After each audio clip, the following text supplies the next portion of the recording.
என்ன இருந்தாலும் திட்டம் போட்டு செயல்படுத்தப்படுகிற ஒரு திட்டமாக சூழலை உருவாக்குவதற்காக முடிவெடுப்பது என்று வரும்போது காட்சி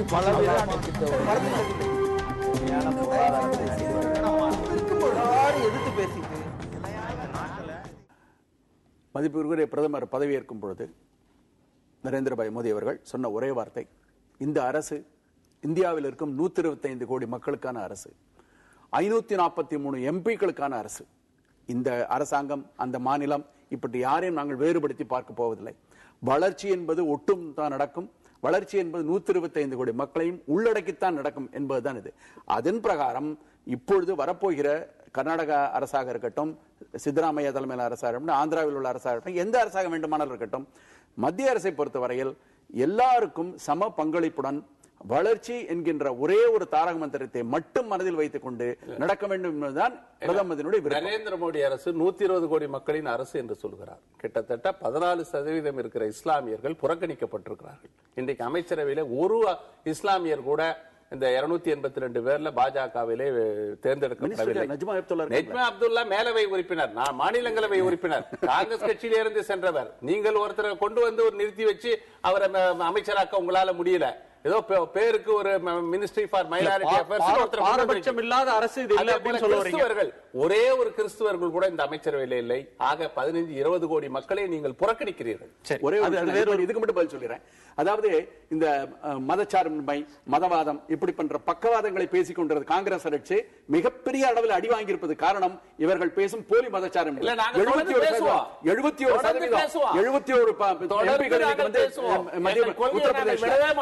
71 எம்பிக்களின் உத்தரப்பிரதேசல முஸ்லிம்ஸ் எல்லாம் ஓட்டு போடாம தான் வந்திருக்காங்களா? முசாஃபர் நகர் முஸ்லிம் ஓட்டு போடாம தான் தேர்ந்தெடுக்கப்பட்டிருக்காங்களா?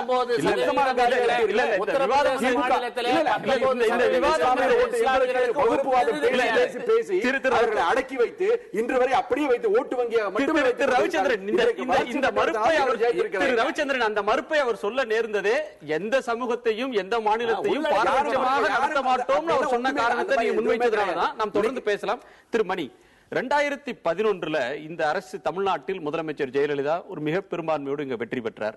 வெற்றி பெற்ற பிறகு திமுகவும் காங்கிரசும் சேர்ந்து ஒரு கூட்டணியில் இருக்காங்க, அந்த பிரதமரை நான் போய் சந்திக்க மாட்டேன் அப்படின்னு சொல்லி ஒரு மோதல் போக்கு அவங்க கடைபிடிக்கல. தேர்தல் நேரத்தில் காங்கிரஸ் விமர்சிச்சாங்க, திமுக விமர்சிச்சாங்க.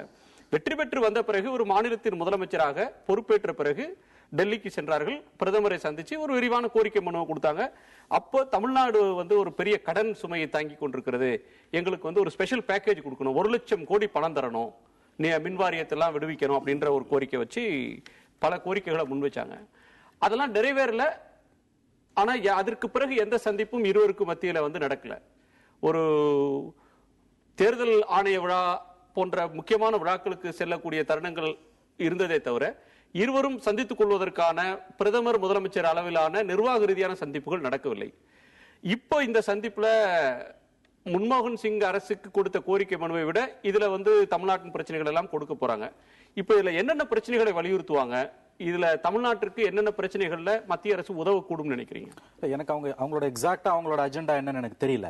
ஆனா நான் நீங்க சொன்ன அந்த 2011க்கும் இதுக்குமான ஒரு வித்தியாசம்னு பாக்குறது மோடியோட பர்சனலா அவங்களுக்கு ஒரு நல்ல ரேப்போ இருக்குது.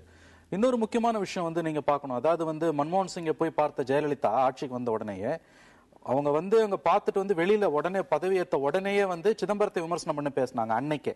அதுக்கு உடனே எதற்குமே ரியாக்ட் பண்ணாத சிதம்பரம் அது உடனே 2 ஹவர்ஸ்ல ரியாக்ட் பண்ணாரு. என்ன சொன்னாருன்னா she has the habit of always starting on wrong foot அப்படின்னு சொன்னார் அவரு. அதே மாதிரி நிதியமைச்சராக இருந்த அந்த சிதம்பரத்தை அவங்க போய் பார்க்கல.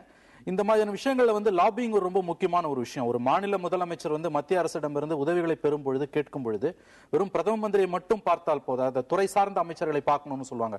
உதாரணத்துக்கு 2 விஷயங்களை சொல்லலாம். ஜோதி பாசு மேற்கு வங்கத்தில் முதலமைச்சராக இருக்கும் பொழுது இந்திரா காந்திக்கும் அவருக்கும் பர்சனலா நல்ல ரேப்போ இருந்தா கூட அவர் துறை சார்ந்த அமைச்சர்களை, இன்னும் சொல்ல போனால் துறை சார்ந்த செயலர்களை நேரில் போய் பார்ப்பாராம். ஒரு முதலமைச்சரே தன்னை பார்க்காத போது அந்த துறை சார்ந்த செயலர்களும் அமைச்சர்களும் அவங்க எழுந்து உட்காருவாங்க, நல்ல நடவடிக்கைகள் இருக்கும். அதே மாதிரி 98-2004 ஆட்சி காலத்துல அத்வானி உள்துறை அமைச்சராக, துணை பிரதமராகவும் உள்துறை அமைச்சராக இருந்த பொழுது 2000ஆம் ஆண்டு வாக்கில் முதலமைச்சராக ஆன புத்ததேவ் பட்டாச்சாரியா ஒவ்வொரு முறையும் டெல்லி போகும்பொழுது பிரதமரை பார்க்கிறாரோ இல்லையா அத்வானியை சந்தித்து பேசுவார். அதாவது வந்து பிரதமரை தாண்டி அடுத்த கட்டத்தில் இருக்கக்கூடிய அமைச்சர்களையும் ஒரு மாநில முதலமைச்சர், தேர்ந்தெடுக்கப்பட்ட முதலமைச்சர் சந்தித்து பேசுவது என்பது, லாபி பண்ணுவது என்பதுதான் வந்து உண்மையிலே வந்து மாநிலத்துக்கு தேவையான பல நடவடிக்கை, பல நிதி ஆதாரங்களை, ஒரு பினான்சியல் அசிஸ்டன்ஸ் கொண்டு வரதுக்கு உதவும். அது வந்து சார் முடிச்சிடறேன் சார், அது வந்து அதை வந்து நம்முடைய முதலமைச்சர் வந்து அதை செய்யல. இது வந்து ஒரு துரதிருஷ்டவசமான விஷயம். பட் இப்ப வரக்கூடிய அரசாங்கத்துல வந்து அவங்களுக்கு வந்து இப்ப மோடி கிட்ட அவங்களுக்கு இருக்கக்கூடிய பர்சனல் ரேப்போல வச்சு நம்ம பார்க்கும் பொழுது, மோடியை தவிர்த்து இப்ப அருண் ஜேட்லி இருக்காரு, வேறு துறை சார்ந்த விஷயங்கள், உதாரணத்துக்கு பவர் கிரைசிஸ் நமக்கு ஒரு பெரிய பிரச்சனையா இருக்குது. சோ இதுல எல்லாம் அவங்க வந்து யாரை பார்ப்பாங்க, என்ன வெறும் மோடியோடய அது நின்றுமான்றதெல்லாம் வந்து நமக்கு போக போக தான் தெரியும். திராவிடிக்குமார், மன்மோகன் சிங் அவர்களை சந்திச்ச முதலமைச்சர் நிதியமைச்சராக இருந்த சிதம்பரத்தையோ அல்லது அதற்கு பிறகு நிதியமைச்சராக இருந்த பிரணப் முகர்ஜியோ சந்திக்கவில்லை. வெளியுறவு அமைச்சராக இருந்தவரையும் இலங்கை தமிழர் பிரச்சனை தொடர்பாகவோ மற்ற பிரச்சனைகள் தொடர்பாகவோ சந்திக்கல. மற்ற மாநில முதலமைச்சர்கள் டெல்லி சென்றால் பிரதமரை சந்திப்பதை போலவே மற்ற மத்திய அமைச்சர்களையும் சந்திக்கிறார்கள். நம்ம முதலமைச்சர் சந்திக்காது ஒரு துரதிருஷ்டவசமானதுன்னு மணி சொல்றார். அப்படி சந்திக்க முடியாமல் போனதுக்கு என்ன காரணம்? அதாவது அவர் சொல்றதுல வந்து ஒரு வகையில் நியாயம் இருக்கிறதா நினைக்கலாம். ஆனால் மத்திய அரசாங்கத்தினுடைய தலைமை பொறுப்பு எல்லா துறைகளையும் ஒருங்கிணைக்கின்ற, இன்னும் சொல்ல போனால் வழிநடத்துகின்ற முதன்மை பொறுப்பு பிரதமர்கிட்ட இருக்கு. பிரதமரை பார்த்து பிரதமருக்கு வந்து ஒரு முயற்சி எடுக்காத, அதை மீறிக்கிட்டு ஒரு துறை செயலாளரோ இல்ல ஒரு துறை அமைச்சரோ வந்து நடவடிக்கை எடுத்துருவாங்களா? அதனால கேட்க சொல்லியே வந்து ஒரு பிரதமருக்கு இப்போ இன்றைக்கு நீங்க பாத்தீங்கன்னா இதுல இன்னொன்னு காரணத்தை கூட நீங்க சொல்ல முடியும். என்னன்னா, இன்றைக்கு இருக்கின்ற பிரதமர் நரேந்திர மோடிக்கும் அன்றைக்கு இருந்த பிரதமர் மன்மோகன் சிங்க்கும் ஒரு வேறுபாடு இருக்கு. இன்றைக்கு நரேந்திர மோடி எந்த முடிவு எடுத்தாலும் அதை வந்து செயல்படுத்த வேண்டிய கட்டாயத்தில் எல்லா அமைச்சர்களும் துறையும் இருக்கு. ஆனால் அன்றைக்கு மன்மோகன் சிங் எடுத்த முடிவுகளை அந்த அமைச்சர்கள் வந்து கடைபிடித்தார்களா இல்ல ஏற்றுக்கொண்டார்களா என்பது சந்தேகம். அதுதான் நீங்க இப்ப வெளிப்படுத்துறீங்க. அதனால நரேந்திர மோடி செல்வாக்கு இல்லாத ஒரு பிரதமரை தான் முதலமைச்சர் சந்திச்சாங்கன்னு எடுத்துக்கணுமா? இல்ல, பிரதமர் சொல்றத மத்திய அமைச்சர்கள் பிரதமர் என்ற முறையில சந்திச்சாங்க. அவர் செல்வாக்கு இல்லாதவரா இல்லையான்றது பின்னாலதானே தெரிஞ்சது. அவர் வந்து சந்திக்க சொல்ல அவர் வந்து பிரதமர், அவருடைய அதிகாரம் தான் தெரிஞ்சது. ஆனா அதுக்கு பிறகு அவருடைய செயல்பாடுகள், நீங்க ஏன் என்ன வந்து சந்திச்சீங்க, நீங்க போய் அமைச்சரை பார்த்திருந்தா நடந்திருக்குமே சொன்னா, அப்போ வந்து அவர் வந்து அவருடைய பலகீனம், அதுக்கு நாங்க பொறுப்பு இல்ல. ரெண்டாவது, இது நீங்க சொன்னீங்க பிரதமரை சந்தித்தாங்க, கோரிக்கை வச்சாங்க. தனிப்பட்ட எந்த கோரிக்கை வைக்கல. தமிழ்நாட்டினுடைய அரசாங்கத்தினுடைய கோரிக்கைகள், ஒரு அரசாங்கத்தினுடைய கோரிக்கை என்பது பிரதமர் கிட்ட தான் சொல்ல முடியும். பிரதமர் தான் அதை முடிவெடுக்கணும். அது முடிவெடுக்காததுக்கு காரணம் அவங்களா இருக்க முடியுமா? நாங்க இல்ல. ரெண்டாவது, நிதியமைச்சரை சந்திக்கலன்னு சொன்னாங்க. நிதியமைச்சர் சிதம்பரத்தை பொறுத்தவரை அவருடைய வெற்றி என்பதே ஒரு கேள்விக்குறியாக்கி, அந்த கேள்விக்குறியை வந்து இருந்த நேரத்தில் அவர் வந்து நிதியமைச்சர் ஆயிட்டாருன்றதுனால பிரதமர் வந்து செய்யணும் தமிழ்நாட்டினுடைய கோரிக்கை வச்சோமே ஒழிய, ஆனால் அவருடைய வெற்றியில் நாங்கள் சந்தேகம் இருந்தது, அதுக்கு வடக்கு போட்டிருக்கோம். அதனால அவரை மதிக்கணும்ன்றது இல்ல. நாங்க வந்து அவரை வந்து அவருடைய வெற்றியே ஏத்துக்காத போது அவர் நிதியமைச்சர் நாங்க ஏத்துக்கணும். பிரதமர் ஏத்துக்கிட்டு அவர்கிட்ட வேலையை ஒப்படைச்சிருந்தாரு, அவர் செஞ்சுட்டு போறாரு. இன்னைக்கு வரைக்கும் சிதம்பரத்தினுடைய வெற்றி சரியானது இல்லைன்றதா இந்த தேர்தல் முடிவு காட்டுச்சு. அவரை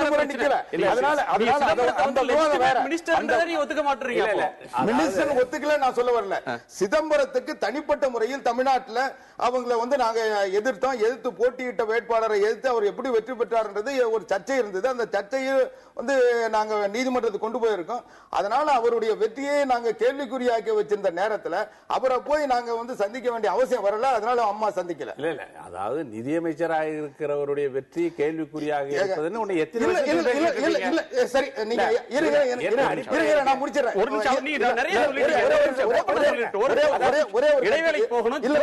நிமிஷம் சொல்லிடுறேன். இது சம்பந்தப்பட்டது இதே நீங்க சொன்னீங்க. தமிழ்நாட்டில இருந்து தேர்ந்தெடுக்கப்பட்டது இந்த அரசாங்கம் மட்டும் இல்ல, எம்பிக்கள். அப்படி தேர்ந்தெடுக்க போன சிதம்பரம் எம்பி தமிழ்நாட்டில தான் தேர்ந்தெடுத்து போனாரு. ஆனா தமிழ்நாட்டு அரசாங்கத்தினுடைய கோரிக்கை அவருக்கு மனசு இருந்தா ஏன் நிறைவேற்றல? அவர் நிறைவேற்றாமலையா தமிழ்நாட்டில் பல திட்டங்கள் நிறைவேற்றப்பட்டிருக்கு? எவ்வளவு நீங்க தானே சொன்னீங்க பிரதமர் பார்க்கல, அதனால அவர் செய்யல, அவரை மதிக்கல. நீங்க அப்படி சொல்ல, அதாவது நீங்க அடிப்படை கோளாறு இருக்கு அதிமுகவில். என்ன பிரச்சனைனா அதுக்கு அதிமுக இல்ல, முதலமைச்சருடைய மனநிலையில் சில பிரச்சனைகள் இருக்கு. அடிப்படையில அது ஈகோயிஸ்டாக இருப்பது, எல்லாம் தன்னை தேடி வர வேண்டும் என்று அவர் நினைப்பது தமிழ்நாட்டிலே செல்லுபடியாகும். டெல்லியிலே செல்லுபடியாகுமா? டெல்லியிலே போய் நீங்கள் எல்லா துறை அமைச்சர்களையும் பார்க்கணும், சிறப்பு பிரதிநிதி டெல்லியில இருக்கணும், அவர் போய் தொடர் நடவடிக்கை பார்க்கணும், ஒவ்வொரு ஃபைலையும் ஒவ்வொரு துறையிலிருந்து தள்ளிக்கிட்டு போகணும். அதெல்லாம் பிரதமர் செய்ய மாட்டார். பிரதமர் அவரால் என்ன முடியுமோ அதை செய்வார். அந்தந்த துறை அமைச்சர்களை நீங்க முதலமைச்சர் போக வேண்டாம், சம்பந்தப்பட்ட அமைச்சர் போய் பார்க்கலாம். எல்லாரும் பயந்துகிட்டு யாரையும் பார்ப்பதில்லை, யாரும் பேசுவதில்லை. எல்லாருக்கும் ஒரு பிரதமருக்கு ஒரு கடிதம் எழுதுவது, அதை பத்திரிகைகளை வெளியிடுவது, அரசியலாக்குவது, மீனவர் பிரச்சனையா பிரதமர் தலையை உருட்டுவது, இப்படியே போய் கொண்டிருந்தால் மீனவர் பிரச்சனையை யார் தீர்ப்பது? மீனவர் பிரச்சனையுடைய அடிப்படையை புரிந்து கொள்ள வேண்டாமா? காவிரி பிரச்சனையுடைய அடிப்படையை புரிந்து கொள்ள வேண்டாமா? அது எப்படி தீர்ப்பது? ஒரு முதலமைச்சர் பொறுப்புணர்ச்சியோடு ஒரு எல்லாவற்றையும் பார்க்கணும். பெடரல் செட்டப்ல எது சாத்தியம், எது சாத்தியம் இல்லை, எல்லாவற்றையும் பார்த்தால் தான் பிரச்சனை தீரும். இந்தியாவில் எந்த மாநிலத்திலும் தமிழக முதலமைச்சரை போல மத்திய அரசோடு மோதுகிற ஒரு முதலமைச்சரை நீங்கள் பார்க்கவே முடியாது. அந்த மோதல் போக்கு காரணமாக தமிழ்நாடு மிகப்பெரிய பாதிப்புக்கு உள்ளாகிற நிலை ஏற்படுது. அந்த நிலை தொடரக்கூடாது. மீண்டும் இந்த வாதத்தை, அதாவது இதையே இன்றைக்கு பொன் ராதாகிருஷ்ணன் இன்னைக்கு தமிழ்நாட்டில் மந்திரியா இருக்காரு. உடனே என்ன சொல்றாரு? தமிழ்நாடு முதலமைச்சரை சந்திப்பேன், தமிழ்நாட்டினுடைய தேவைகளை நான் பெற்று தருவேன் சொல்றாரு. சிதம்பரம் எத்தனை முறை சொன்னாரு? எத்தனை முறை தமிழ்நாடு முதலமைச்சர் சந்திச்சார்? இல்ல சந்திப்பதற்கு இப்ப அதுக்குரிய வாய்ப்பே கிடையாது. அவர் தமிழ்நாட்டு வரலையா? இல்ல இல்ல, தமிழ்நாட்டுல பதவி ஏத்துக்கிட்டு தமிழ்நாட்டுல தான் வந்து இறங்கினாரு. ஏன் முதலமைச்சரை பார்க்கல? இல்ல, அதாவது நீ உங்களோட கம்யூனிகேஷனே வச்சுக்க. உங்களுக்கு அந்த ஈகோ இருக்கு சொல்ல, எங்களுக்கு மட்டும் இருக்க கூடாதா? அதாவது எங்களுக்கு ஈகோ எல்லாம் கிடையாதுங்க. சரி, யாருக்கு ஈகோ இருந்தாலும் பாதிப்பு மக்களுக்கு தான். நம்ம தொடர்ந்து பேசலாம். பாதிப்பு யார் செஞ்சாங்களோ அந்த பாதிப்பை இப்ப உணர்றாங்க. திட்டம் போட்டு செயல்படுத்தப்படுகிற ஒரு திட்டமாக சூழலை உருவாக்குவதற்காக முடிவெடுப்பது என்று வரும்போது ஆட்சி பல